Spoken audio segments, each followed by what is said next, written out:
bajet antara cerita luar negara dengan cerita Malaysia memang jauh. So untuk buat mungkin susah kot.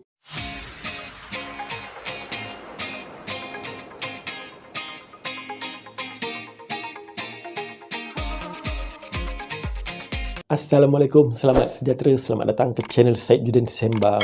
Terima kasih kepada anda yang menonton video saya, menyokong channel saya, teruskan like, share dan subscribe. So hari ini saya nak berkongsi dengan anda tentang satu video yang kita nak sembang saja-saja, santai-santai tentang cerita Squid Game yang viral kan. So macam-macam pandangan orang tentang cerita Squid Game ni. Kan? Ada yang kata best, ada yang kata biasa, ada yang kata apa kata kalau kita jadikan dia adalah sebuah series Malaysia. Tapi kalau nak dijadikan series Malaysia, kita tak boleh letak expectation tinggi lah.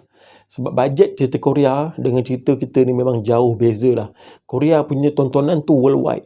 Kita punya tontonan mungkin boleh pergi Malaysia, Singapura, Brunei, Indonesia. Ya, nak pergi worldwide tu susah. So bajet pun sikit. Nak sediakan set yang lebih macam cerita Squid Game tu memang jauh. Kan dia orang ada set yang besar. Even watak-watak kecil dalam tu pun kita tengok itu semua kostum dan semua. Production Malaysia nak menyediakan je mungkin susah. So, tapi ini kita nak sembang santai-santai, suka-suka je. Okey. Tentang kalau dijadikan Squid Game versi Malaysia, siapa pelakon yang sesuai menurut pandangan saya. Mungkin korang ada pandangan sendiri, korang pun boleh komen. Tapi untuk pandangan saya sendiri. Okey. Watak yang pertama adalah watak hero. Okey, watak hero ni digambarkan sebagai seorang yang kaki judi, ada masalah hutang, seorang bapa yang gagal dalam rumah tangga dan gagal untuk mendapat kasih sayang anak. Bekas isteri dia pun dah berkahwin lain dan seorang anak yang gagal kepada seorang mak. Okey. Dia tak jaga pun mak dia betul-betul kan. So dia masuk ke dalam game ni adalah kerana kesempitan wang lah, duit, kesempitan hidup. Dia nak membuktikan yang dia ayah yang bagus, dia nak membantu mak dia beli kedai, dia nak bayar hutang dan sebagainya. So kalau dia jadi ke versi Malaysia, saya rasa dua pelakon yang sesuai untuk bawa watak ni adalah Beto Kushairi dan Amirul Effendi. Dua-dua pelakon ni kita tak perlu cerita credibility, kualiti lakonan diorang. Tapi production Malaysia kalau pandang followers memang tak dapat lah dua pelakon ni.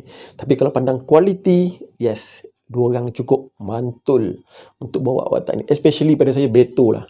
Beto Kushairi. Kalau saya imagine watak hero, Beto Kushairi, yes, dia boleh pukul habis filem series ni kalau dia berlakon versi Malaysia. Dia boleh menghayati sedih, dia boleh menghayati perasaan, muka dia, reaksi dan dialog dia. Memang itu dia untuk watak hero. Watak yang kedua dalam cerita ini adalah watak penting, iaitu watak Ilnam. Watak seorang pakcik tua nombor 001 dan dia merupakan mastermind untuk game ni. Dia adalah perancang untuk game ni sebenarnya. Kan? Waktu awal ni kita kesian tengok dia. Pada ending ni rupanya dia adalah orang kaya yang tak ada apa nak buat. Dia create game ni dan bermain dalam game ni, watak Ilnam ni. Dan dia digambarkan seorang orang tua yang tak larat, orang tua yang mempunyai masalah kanser otak, dan juga orang tua yang masalah macam nyanyuk sikit lah. Tapi suka kepada permainan kanak-kanak. So watak ni kalau dijadikan versi Malaysia, saya terbayangkan dua karakter yang, sebab dia dah dikirakan watak atuk. Kalau kita ambil pelakon yang muda untuk di make upkan tua, dia tak nampak real. So pelakon yang dah sedia ada, yang dah agak berusia, yang boleh menjiwai watak ni pada saya adalah Datuk Jalaluddin Hassan dan Datuk Rahim Razali. Tapi mungkin lebih sesuai kepada Datuk Rahim Razali sebab fizikal yang lebih kecil kan, dan kita nampak cara Datuk Rahim Razali ni bercakap, berdialog sangat menarik. So antara dua karakter ni lah, dua pelakon ni yang saya rasa sesuai untuk membawa watak Ilnam versi Malaysia. Yang ketiga adalah watak seorang perempuan yang psycho, yang mana seorang perempuan ni adalah pelarian daripada Korea Utara. Namanya adalah Sebok kalau tak silap saya lah. Watak dia daripada awal, dia mencuri duit si hero, Kemudian dia masuk ke dalam game ni adalah bertujuan kerana nak balik ke Korea Utara cari mak dia dan bawa adik dia sekali. Okay, so dalam cerita ni watak dia adalah watak yang serius. Dia adalah watak yang tak senyum pun. Sampailah episod 6 dia jumpa seorang kawan, tak sampai satu episod kot dia dapat meninggalkan satu momen yang sedih. Dan kita rasa macam wah, best karakter ni. Dan kalau dijadikan untuk cerita Malaysia, pada saya yang sesuai untuk bawa watak ni adalah Nat Zainal dan juga Sarah Ali. Okay, kerana kedua-dua pelakon ni pelakon yang boleh membawa watak serius, psycho, okay, tapi dalam masa yang sama kita rasa macam suka dengan karakter ni. Kedua-dua pelakon ni mempunyai credibility untuk membawa watak ini. Ini pada pandangan saya lah, kan. Kalau korang ada pandangan sendiri pun tak ada masalah. Sebab kita suka-suka je, nak sembang-sembang je, kan. Okay. So, ketiga adalah watak gangster. Watak gangster ini adalah nombor 101. Dia adalah seorang gangster di luar yang mempunyai masalah hutang yang dicari oleh gangster-gangster lain yang masuk ke dalam game ni nak menyelesaikan semua masalah hutang dia. Dan dalam game ni juga dia ada mengkhianati awek dia, kawan dia, tim dia dan ramai lagi orang. Gangster lah, kan. Dan pelakon tu sebenarnya pun dah biasa jadi watak gangster dekat Korea. So kita tak pelik. So kalau dekat Malaysia, saya terbayangkan satu watak, satu pelakon yang sesuai untuk bawa watak ni adalah Azhan Rani. Azhan Rani yang bawa watak Ustaz Mahdi dalam cerita No tu, kan. Bayangkan dia jadi ustaz pun kita menyampah. Kalau dia jadi gangster macam mana? Dan sebenarnya Azhan Rani pernah pun jadi gangster dalam cerita KL Gangster Underworld. Okay. So Azhan Rani boleh membawa watak yang kita meluat tengok, kita menyampah tengok dengan karakter yang dia bawa, yang dia lakonkan. So kualiti lakonan dia tu ada untuk bawa watak gangster ni. Okay. Watak seterusnya adalah watak kawan kepada hero. Kawan kepada hero ni digambarkan sebagai watak yang pandai, bekas graduan U yang kononnya berjaya dalam bisnes, tapi sebenarnya ada masalah hutang, ada masalah untuk membantu ibu dia. Okey, jadi tapi dia sebenarnya baik, kan. Dia bantu Ali untuk balik ke rumah, kemudian dia membantu orang, tapi bila masuk dalam game ni kerana desakan hidup untuk menang, dia sanggup mengkhianati kawan-kawan dia.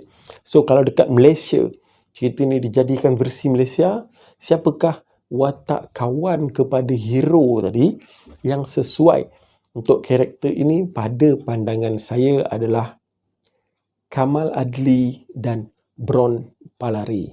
Sebab kedua-dua pelakon ini mempunyai muka yang kalau kita pakaikan spek, kan, muka dia orang kalau kita pakaikan spek, kemaskan rambut, kita nampak memang muka orang belajar lah.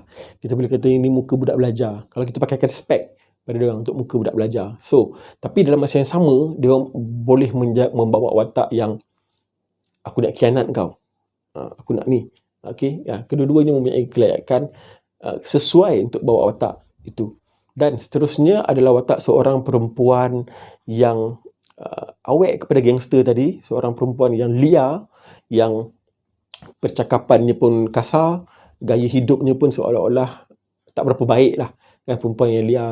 Dalam cerita ni dia menjadi awek kepada gangster tu, tapi gangster tu khianat dia, dan endingnya dia pun balas dendam balik kat gangster tu. So kalau dekat Malaysia ni, dua pelakon yang saya terbayang adalah Ellie Mazlin, Katrina Pompom, ataupun Nabila Huda.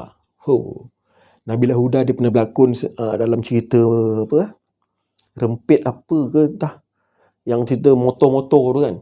Okay, masa tu ada Sofi Jikan dalam cerita tu lah, kan, dia berlakon dan percakapan dia tu memang kita rasa macam, oi, dia boleh pukul lah watak perempuan dalam cerita Squid Game ni, dia boleh bawa habis lah, kan.